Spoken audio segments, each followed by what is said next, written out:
Coucou tout le monde. Alors, petit rendez-vous aujourd'hui pour faire un petit point avec vous sur ce qui s'est passé les derniers jours au niveau de notre budget. Désolée, hein, j'ai pas pu poster avant. Mon mari est parti en déplacement en début de semaine et j'avoue que franchement, gérer les deux petits en vacances scolaires bourré d'énergie avec un temps clairement pourri. Honnêtement, le soir, j'avais qu'une envie, c'était d'aller au lit, de me coucher. Donc, j'avais vraiment pas la motivation pour faire des vidéos. D'ailleurs, j'ai reçu des petits messages privés. Je vais vous répondre, hein, désolée, je prendrai le temps. Mais là, c'est vrai que j'ai vraiment pas eu le temps. Puis j'étais vraiment tellement claquée que honnêtement, ma priorité, là, c'était pas les vidéos, c'était le dodo. Voilà, bon, ben, mon chéri est rentré hier soir, donc trop contente. Et aujourd'hui, les petits sont chez mes beaux-parents. Donc, j'en profite pour faire la vidéo. Le petit point, donc, bon, comme d'habitude, un petit rappel, on est une famille de 4, on a deux loulous de 5 et 2 ans. Voilà, et puis moi, je fonctionne avec la méthode des enveloppes budgétaires, mais uniquement avec la CBE, tout en virtuel. De une, parce que j'aime pas trop avoir du cash chez moi, et puis j'avoue que moi, j'aime bien l'argent. Enfin, l'argent a tendance à me brûler les doigts, donc il y a beaucoup de gens qui disent qu'en CB, ils dépensent beaucoup plus facilement, ils ont tendance à dégainer la CB. Moi, clairement, quand j'ai plein de billets dans mon portefeuille, rien que le fait de savoir que j'en ai, voilà, ça y est, j'ai la folie de l'argent, donc je préfère fonctionner en virtuel. Au final, ça revient au même, hein. L'essentiel en fait de la méthode des enveloppes, c'est tout simplement de s'attribuer un budget sur telle ou telle chose et puis de respecter son budget. De toute façon, en vrai, il n'y a pas de secret, hein. Les enveloppes, les trackers, tout ça, moi j'adore, je trouve ça trop joli. Enfin, il y a des gens qui sont bourrés de créativité, qui font des choses absolument magnifiques. Clairement, des fois, j'ai même envie de m'acheter des filofax ou des trucs comme ça, alors que je m'en servirais pas du tout. Mais c'est tellement joli que c'est vrai que c'est tentant. Mais bon, on va pas se mentir, en vrai, quand même, l'essentiel pour respecter euh, son budget, quelle que soit la méthode, bah, c'est de coller à son budget, hein, tout simplement. C'est la motivation, en fait, hein. Et la motivation, pour moi, elle vient en ayant un but et un objectif. Donc moi, j'ai vraiment des buts bien spécifiques. Un de mes buts, par exemple, c'est d'avoir terminé de rembourser nos emprunts fin 2029. On a 3 emprunts immobiliers, que de l'emprunt immobilier. Voilà, donc on est vraiment focus là-dessus. Et je trouve que d'avoir un but, un objectif, que ce soit je sais pas moi, on veut aussi changer notre deuxième, on voudrait lui acheter un lit de grand, entre guillemets, parce que là, il est encore dans un lit à barreaux. C'est un petit objectif, entre guillemets, mais je trouve que c'est ultra motivant et que ça matérialise, ça concrétise quand même le pourquoi de l'épargne. Bon, bref, je m'égare un peu du sujet, donc je vais revenir à nos moutons et vous dire un petit peu, hop, faire de la place, ce qui s'est passé cette semaine. Donc, j'ai pas de filofax, mais j'ai quand même des trackers. Donc, au niveau alimentaire, ce mois-ci, je dis bien j'essaie de faire un mois blanc. Donc, en théorie, enfin, de manière classique, on dépense 400 euros en alimentaire et je me suis fixé un objectif au mieux, hein, de 250 euros par mois. Donc, la première semaine, j'avais dépensé une certaine somme, hein, vous voyez, 65 euros, donc j'avais économisé 34,95 €. La deuxième semaine, j'avais fait une économie de 31,82 €, toujours en basant sur une dépense de 100 euros hebdomadaire, hein. Et cette semaine, je suis allée, hier d'ailleurs, à l'Intermarché faire mes courses et j'en ai eu pour 82,13 €. Donc par rapport à un budget initial, on va dire de 100 euros, j'ai fait une économie de 17,87 €. Bon, c'est pas brillant, c'est pas l'économie de folie, mais bon, bah écoutez, moi je suis quand même contente. Et puis voilà, moi c'est un mois blanc, mais je vais pas non plus manger des patates. Typiquement, moi j'avais besoin de couches. Bah, les couches ça coûte quand même cher, même si je prends la marque Intermarché. J'avais besoin de lait entier pour les enfants, etc. Bah, un pack de lait de 6 litres, ça coûte, enfin, ça fait vite monter la note. Donc voilà, on fait un mois blanc, on va pas se mettre dans la misère ni ne rien manger. Donc bon, je suis quand même contente par rapport à 100 euros de budget classique. J'ai quand même économisé 17,87 €. Voilà, d'ailleurs, je suis partie à l'Intermarché. Ouais, j'ai sorti mon petit truc. Trop contente. Je m'étais imprimé, je sais pas si vous connaissez, vous savez, c'est quand on fait les courses, c'est des courses à points. Donc vous achetez un article à 1,80 par exemple, et ben clac, vous cochez 2 euros. Vous arrondissez en fait à l'euro supérieur. Donc toute contente, je fais mes courses. Je précise que j'avais les deux loulous avec moi. Donc j'arrive à un montant total, théoriquement, bon, je ne sais pas si vous allez voir, de 76 euros. Donc je me dis, bon, bah, je vais en avoir pour, vu qu'on arrondit forcément à l'euro supérieur, je vais en avoir pour, je sais pas moi, 72, 73 euros. Et je passe à la caisse. Et donc, comme je vous disais, j'en ai eu pour 82,13 €. Je ne sais pas comment je me suis débrouillée. Franchement, les courses à points, je pense qu'il faut être tout seul et concentré pour que ça marche. En gros, j'ai fait n'importe quoi. Bon, j'étais dégoûtée. Enfin, c'est pas grave, mais bon, le test des courses à points, pour moi, n'a pas fonctionné. C'est pas grave, il n'y a pas un écart non plus de fou. Et puis, bon, comme je vous dis, bah voilà, moi je suis contente. J'ai quand même fait des économies sur cette semaine. Ensuite, toujours par rapport au mois blanc, nous, on a un budget fixe hein, pour tout ce qui est prélèvement, d'emprunt, d'impôts, etc. Et puis, on a deux budgets, entre guillemets, variables pour l'alimentaire et puis pour tout ce qui est autres dépenses. Donc, je le dis à chaque fois, hein, ça peut être des cadeaux, un coiffeur, un restaurant, enfin, tout ce qui est autres dépenses. Hein, voilà, je trouve que ça des dépenses variables, on va dire. Donc, cette semaine, au niveau des dépenses variables, donc mon chéri a eu rendez-vous chez le médecin, donc il en a eu pour 25 €. On devrait avoir incessamment sous peu le remboursement de la MSA. Bon, c'est toujours un peu long avec eux. Moi, cet argent-là, je vais le mettre. Vous savez, je vous avais parlé il n'y a pas longtemps du fait que je voulais me faire une petite cagnotte santé. Donc, à chaque fois que j'ai un remboursement, en fait, je le mets sur cette cagnotte-là. Donc, prochainement, quand je recevrai les remboursements, je le mettrai sur mon compte épargne santé. Après, c'est un compte qui bouge tout le temps. Hein. On décaisse, on remet. Enfin, voilà. J'aimerais atteindre un budget d'à peu près 200-240 €. Bon, après, c'est un budget qui volant, on va dire. Mais l'objectif, ça sera de ne plus avancer et de ne plus prendre sur mon fameux budget dépenses variables pour des dépenses de santé. Voilà, donc bon, le médecin de mon chéri. Ensuite, on a fait un petit appoint. Il me fallait du lait et puis des fruits. Je l'ai pris sur le budget autres dépenses. Comme je vous dis, on a deux budgets variables, la lime et puis celui-là. Je ne m'interdis pas de prendre sur ce budget-là. Si par exemple j'ai la carte Boursorama dépenses variables et pas celle de l'alimentaire, c'est pas grave ça. L'essentiel c'est que mes budgets soient respectés. Bon, j'essaie au mieux de coller, mais bon là je l'ai mis sur ce budget-là. Et puis je suis allée également à Action parce que là c'était vraiment la dèche. Il me restait une paire de chaussettes trouées, donc je reculais inlassablement le moment où je devais aller à Action, mais là, fallait vraiment y aller. Donc je me suis pris une paire de chaussettes. Je me suis pris également des boîtes de rangement pour les enfants parce que c'est plus possible, j'en ai déjà parlé, mais je sais plus où mettre les jouets. Enfin, c'est vraiment, c'est plus possible. Donc il fallait que je range. C'est les vacances, j'en ai profité pour les impliquer un petit peu dans leur rangement. Donc j'ai pris 6 boîtes de rangement, j'en ai eu pour les boîtes pour 11,94 €. Franchement, Vive Action, hein, c'est quand même vraiment pas cher. Je me suis pris des lingettes pour nettoyer la cuisine, etc. Elles sont vraiment pas chères, puis elles ont un maxi format, donc je les trouve super bien.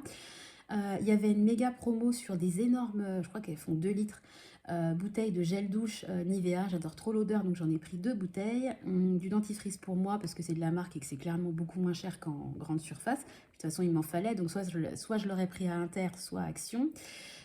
J'ai également acheté un globe pour mon chéri. C'était la Saint-Valentin, il n'était pas là. Mon grand a un peu crisé hein, parce que son papa était pas là, il était triste, il a pleuré quand il est parti et il a absolument voulu faire un cadeau à son papa. Je trouvais ça trop mignon. Et mon chéri adore la géographie et il a toujours rêvé d'avoir un globe. Et quand je suis arrivée à Action, bingo, il y avait des super jolis globes. Donc on lui en a pris un. On était trop content hier soir quand il est rentré. J'ai pris 2 petits cadeaux pour les enfants, des petites balles rebondissantes à moins d'1 €. Ils étaient trop contents, ça leur a fait la journée. Et puis qu'est-ce que j'ai pris? Oui, j'ai pris des sachets zippés, vous savez, pour la congélation. Voilà. Donc mine de rien, comme d'habitude, hein, quand je vais à Action, il y en a toujours pour un certain montant. Donc j'en ai eu pour 47,58 €. Voilà, donc il me restait sur mon budget des 150 €, il me restait 33,66 €. Mais moi, en fait, ce que je fais, c'est que les économies, vous voyez, que je fais sur mon budget alimentation de la semaine, je les vire en fait sur le budget dépenses variables. Au lieu de les mettre sur mon compte courant ou sur un compte épargne classique, je les ai virés sur ce compte-là puisque moi, en fait, avec les économies du mois blanc, j'avais plusieurs objectifs. C'était un, de payer les cadeaux d'anniversaire de ma nièce qui est née en mars. 2, d'acheter des boîtes de rangement. Et puis troisièmement, je voulais également payer une grosse partie du ramonage de la cheminée qu'on va faire au mois de mars. Donc là, au niveau des économies alimentaires, j'avais fait, sur les 3 semaines, j'ai économisé un montant de 84,64 €. Donc sur ces 84,64 €, j'ai pu payer les cadeaux de ma nièce pour ses 6 ans, et les boîtes que j'ai achetées hier à Action.